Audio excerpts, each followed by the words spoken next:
Ashama akkam jirtu anaa fi asantiin sirba haaraa Oromiyaa haadha keenya chaanaali sirboorratti simbiraan geenyeera. Maarree channel sirbooroo kana subscribe, like fi share godhaa jenna.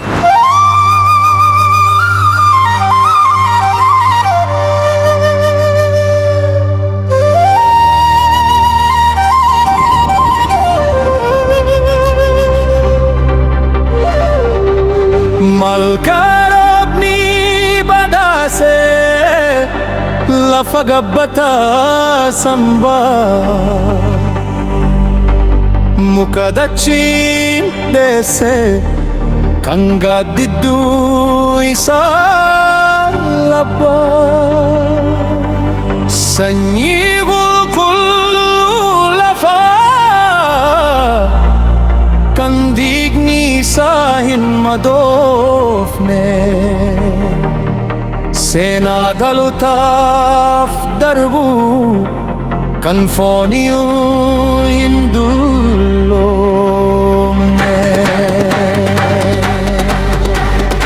ireke jabada kan adunya dingisifatu lafa bada dinakate kan midani rabiqilatu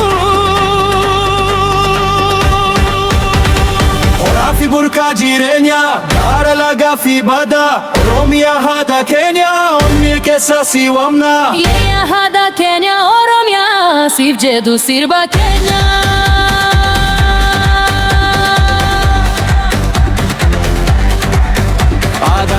naga fi arara sirni gada ifamutumma onni kese na barresan makani sani barabara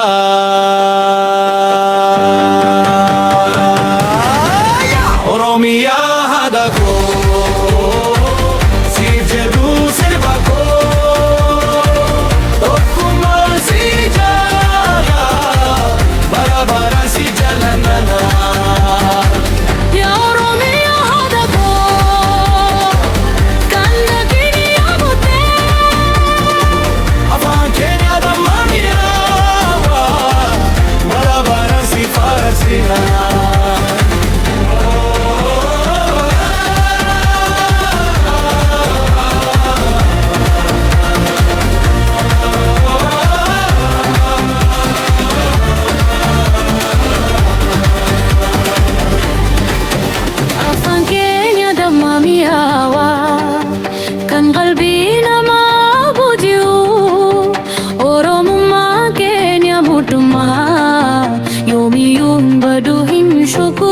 Tokkuma Kenya,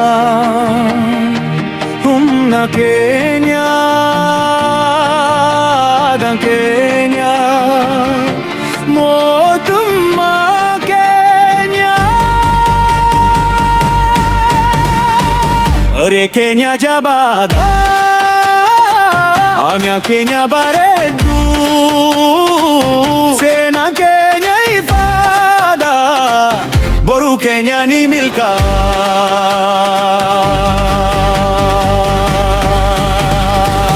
Oromia hada ko sif jedu sirba ko tokkuma si jala barabaran si jalana ya Oromia hada ko ama Kenya damada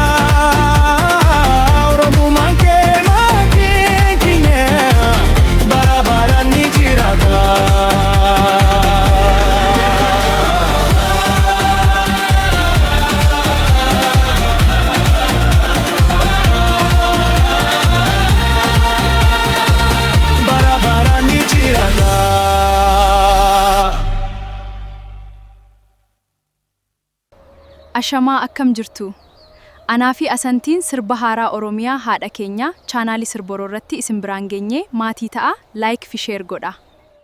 Ashama akkam jirtu anaa fi asantiin sirba haaraa Oromiyaa haadha keenya chaanaali sirboorratti isin biraan geenyeera. Maarree channel sirbooroo kana subscribe, like fi share godhaa jenna.